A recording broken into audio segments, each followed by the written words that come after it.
I think Kubrick was a man of genius, of real genius. Well, he was a genius. Mr. Kubrick did some things I objected to.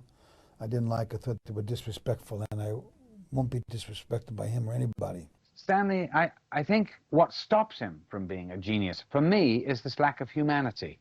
To me, Stanley, the great Stanley Kubrick, was an actor's enemy.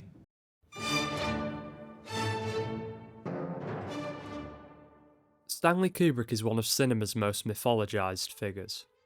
A notorious perfectionist that consistently pushed the envelope on what was possible in cinema. No one did it quite like Kubrick. No one makes movies like Stanley Kubrick. I don't think everybody in the world likes all of his movies, like anybody else, but he made very few movies, and they were extraordinary. And I mean that not good, not bad, I mean they were extraordinary. Before becoming a filmmaker, Kubrick initially took up photography as a hobby and later worked as a staff photographer for Look magazine. Even in these early photos, it was evident that Kubrick was interested in capturing something different than reality. You know, one of the things he said to me that I've always remembered was, in movies you don't try and photograph the reality. You try and photograph the photograph of the reality. By photographing a photograph of reality, things become less clear and slightly more abstract, which is exactly how Kubrick constructed his films. Stanley's favourite lens was the wide-angle 18mm, which he used extensively on The Shining to capture the vastness of sets, distort space and add a surreal feel to scenes. Many of these wide-angle shots were also taken from a one-point perspective, which further distorts space and makes things slightly uncanny. For Barry Lyndon, Kubrick used lenses originally developed for NASA to shoot scenes lit entirely by candlelight. These lenses add a soft, painterly texture to the film, and every frame feels like a painting. Clockwork Orange contrasts brutalist architecture with very stylised and modernist production design to create a dystopian version of a near-future England. In what might be his most disturbing work, Kubrick pushed many aspects of the production into uncanny territory, including the film's performances. His process, the most important thing to Stanley was time. When you look at a budget, time was important to him. Stanley Kubrick was renowned for taking a long time during the production of his films. 1999's Eyes Wide Shut still holds the Guinness World Record for the longest constant, uninterrupted film shoot in history at approximately 400 days. Despite all of the sort of apocryphal stories about me, almost all of which are untrue, you don't have unlimited resources, and they do watch the budget, and you do have to account for what you're doing, and so you're always trying to balance resources against the outcome. I think one of the more underappreciated aspects of Kubrick was his ability as a producer. In order to sustain a shoot as long as Eyes Wide Shut, Kubrick had to make things both economical and sustainable. He would, for example, use his own lighting from home, furniture from his daughter's house, and artwork painted by his wife Christiana, all to keep costs down. The same can be said about Kubrick's crews, which he kept small. There wasn't a large crew. It was intimate, very intimate group. And when he was shooting, sometimes, it was just Stanley on the set, depending, or a camera operator. Because he could operate the camera also. My pictures don't cost that much. I found a way to spend a little extra time on them by making them in an inexpensive way and getting the quality on the screen. By remaining economical, Kubrick created time for himself, which was an essential part of crafting the performances of his films. The only difficult part of making a movie for me is the first working out of the scene. When he came to a film, he had a tremendous capacity to be open-minded. He was always open to ideas and going, okay, well, what do you think? He would listen. He wanted to create an environment where something would happen and it would appear, and then he'd say, that's it. Stanley always was waiting for something to happen. And he wasn't as interested in naturalistic acting as he was in something that, for whatever reason, surprised him or piqued his interest. That's when he would go, ah, okay, now we're onto something. He felt that anyone could be real, but that he was looking for something that was interesting and what excited him as a director. So he wanted it to be spontaneous when we were working on the scene. You can never anticipate what the actor can actually contribute, which makes some of the scene redundant, or perhaps what he doesn't contribute, where it has to be made clearer. The emotional sense of what the actor might be thinking adds such an element to it that cannot ever be put on the page. But he wants to explore a scene when he's working on a you read the script, but he's writing and he's working on the scene and finding. And I think when you've seen the movie, you see the content, you see what the film's about. It needed that kind of exploration. It needed that kind of time. But 70 takes, 80 takes, 100 takes was absolutely regular with Stanley.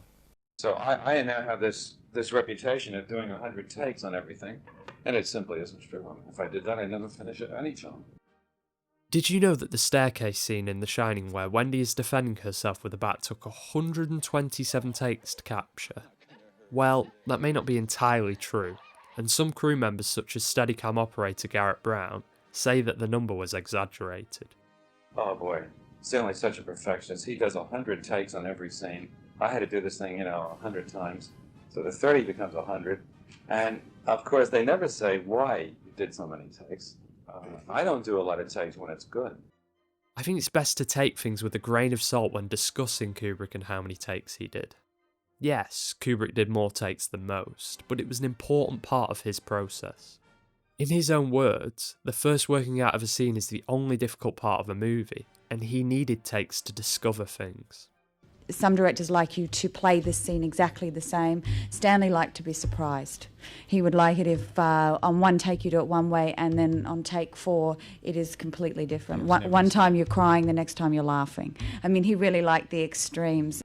A script is only a blueprint, and Stanley had to see how an actor changed what's on the page and adjust the scene accordingly so that it worked. You go out there and you think it looks great on paper, and suddenly you look at it and you realize that something is all too clear, and you got so many lines that are still hammering away at it, and you realize the guy just has to look at somebody a certain way, and you know what this much dialogue might have done, and you have to reshape it. Or conversely, it isn't clear at all, or it's something, or another thing that happens is an idea may arise that you just never thought of. That's so exciting when you actually see it happen that you have to cobble something together right on the spot. It's a case of action and reaction, which takes time and many takes to get right. This process is wholly collaborative, and therefore it's important to also hold actors accountable. Actors are sometimes undisciplined enough not to go home and go to sleep at night and learn their lines, and they go out, and they come the next day and they haven't learned the lines. They cannot act without knowing dialogue. If you have to think about anything when you're acting, even if you can say the words, you have to think about the words. You cannot work on the emotion. Of course, if you even thinking about the words make mistakes, I mean, you're just miles away from what you're doing. Before Kubrick, director William Wyler earned the nickname 40-Take Willie for his perfectionistic approach on set. Wyler used to tell actors to repeat the scenes again and again without specific direction, and much like Kubrick, it seems as though he was looking for something that piqued his interest. The whole idea of catching lightning in the bottle, something happens uniquely between the actors as they're playing a scene with each other, and it changes from take to take to take to take. That's why, Wyler sometimes 50, 60 takes in order to get what he thought was right. It would drive some of the actors crazy. He said, just do it again, just do it again. Because something magical will happen that you never saw before. And it's like taking the actors another mile. You're tired, which is actually a very good thing sometimes when you're acting, because it means that you're not trying to produce emotions or trying to be this or thinking this is how it should be. It just happens and just sort of comes out of you.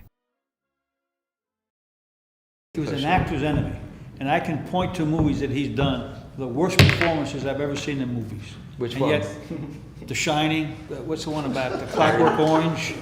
Terrible performances. Maybe it was great movies, but they're terrible performances. How does he know the difference between the first take and the 70th take? I mean, what is that about? What kind of a man was Stanley Kubrick? A perfectionist, yes. Brilliant, yes. Open-minded also, yes. But how did he treat others? Depending where you look, you'll likely get a different answer. Right. Oh, come on. What do you mean roll 2 video? seconds. We're killing ourselves out here. Kubrick has frequently been accused of mistreating Shelley Duvall on the set of The Shining. The shoot was undeniably grueling and caused a great deal of stress to Shelley and everyone involved, but it would be untrue to call Kubrick abusive based on the evidence. The making of documentary for The Shining, which seems to be the basis for many of these accusations, was approved by Stanley himself, and it's common sense that he wouldn't release something that represented him negatively. We all have a slightly different opinion on what behaviour we see as acceptable, and clearly Kubrick saw nothing wrong with his behaviour in the documentary. I'm very pleased to have done it because I've learned more on that picture and strengthened myself and broadened the scale that my emotions can reach, I think, more than any other picture I've ever done. And Stanley took the time to teach me. Malcolm McDowell of A Clockwork Orange was hurt by the fact that Stanley never contacted him again after production had ended. At the end of the day, they say, well, what was he like as a man? What was he like as a human being? I think that's probably the test that he doesn't do well at. However, his thoughts on how Kubrick was to work with are quite different. I'd have to disagree on one point, that he is not difficult to work with. I don't know where you got that from. Maybe other actors have found him difficult. I certainly didn't find him difficult to work with. Stanley, why he's such a great director, for me anyway, is that he can create the atmosphere for creative work, which is very important. I mean, he takes an awful lot from his actors. He has to. It's not difficult to work with Stanley. You know, he was very patient. And every filmmaker has their process. Every single artist has a process in how they make movies, how they paint, how they write, whatever it is. And I think as an actor, when you commit to a project and you know, I knew what I was getting into when I did it. You have to honor that. And for me, that's part of the fascination of acting and working on movies. You meet these extraordinary people and you enter their world. And as an actor, you're there to service the story and the director. And so I honored that. And so it was not a problem for me at all. Kubrick undeniably demanded a lot from his actors, and at times he would even spar with them. Stanley, I don't think, would have respected you if you didn't argue with him. Yeah, we would argue. And he would say, Nicole, you should have been a lawyer. Because I would always try to sort of... But he liked that. He wanted that. He didn't want you just to sort of lie down and say, okay, Stanley, whatever you want. He sort of enjoyed that and he would see the humour in it. And he also never held a grudge. You know, no matter what would happen, every day was a new day. But he also cared for his actors deeply, which is reflected on the screen. He was very considerate, patient, kind to work with, always very concerned about how we were doing, how our children are, is everyone comfortable when we're working on the set, you know, did I have enough to eat? Over the course of time, I became so confident with him. I mean, he just gave me such confidence as an actor and really allowed me such freedom. It's so rare that you would ever get to the point where you'd say to the actor, look, this is my picture, and you're working for me, and you do it the way I want, or go home. Because what you really want him to do is to feel confident and enjoy what he's doing. Otherwise, he's not going to be able to do it very well. Stanley said, Albert, he's not in the top 5. He said, you don't consider James Cagney one of the 5 best actors around. You see, I do. This is why Jack Nicholson's performance is a great one. But Cagney, in my view, was maybe the greatest actor who ever appeared in front of the camera. Really? Yes. James Cagney? Yes. And what thrilled me was, because Jimmy Cagney happens to be one of my idols. I think he's one of the giants of motion pictures. He acted at the top of his bent, and he never hammed for one moment. Thus proving my point that hamming is not overacting. It is false acting. It's fakery. And there's not a fake minute in a Cagney movie. Legendary Hollywood actor James Cagney had an enormous influence on the performances found in Kubrick's films. Cagney was a larger-than-life actor that managed to deliver very expressive performances that never felt fake, and it's easy to see why Kubrick gravitated towards performers like Jack Nicholson and Kirk Douglas, given Cagney's influence on them. Is it accurate? Does it say what you want to say? Second, has he managed to make it real? Because it could be accurate, and he hasn't found a way to make it real. But even if you get it accurate and real, there's one last step that if you really try to get it working, is can you make it more interesting? Is there some aspect of the thing that can make it more interesting? And those really are the three things that an actor, that you're concerned about with a performance. The performances Kubrick managed to capture in his films were completely different to a typical performance. There is a strangeness to how his actors move, how they talk, and how they stare, and for some people this style of acting doesn't work. I can completely understand Robert Duvall's take, may he rest in peace, and in isolation I can see why one would deem Kubrick's performances as terrible. However, the whole is greater than the sum of its parts, and I personally find Kubrick's performances in his films fascinating. Real is good, but interesting is better, and Stanley's films will continue to captivate audiences and inspire artists until the end of time. There's a kind of focus and concentration in every frame of a Kubrick film that I think grabs you in a certain way. You may not even like it. I can't say that I liked Clockwork Orange. I was uncomfortable the whole time I was watching it, but it was hypnotic, terrifically hypnotic.